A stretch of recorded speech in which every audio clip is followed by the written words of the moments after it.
من یه خانم خونه دارم. زیاد میشنوم که بخور و بخواب حال میده. خیلی دلم میخواد یه هفته دست به سیاه و سفید نزنم تا ببینن این زندگی چی میشه. اما من حتی حق مریض شدنم ندارم. تعطیلی ندارم، مرخصی ندارم، استعفا ندارم. من حتی حق اینو ندارم بگم اتاقتون رو مرتب کنید، چون میشم یه مامان بد اخلاق. من هر کاری کنم وظیفمه، ولی آقا اگه ظرف بشوره، تو پذیرایی مهمونا کمکم کنه، میشه مرد نمونه سال.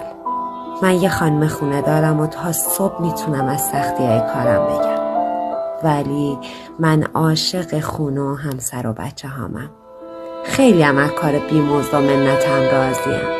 تنها چیزی که میخوام یه مقدار دیده شدنه، یکم همراهی و یکم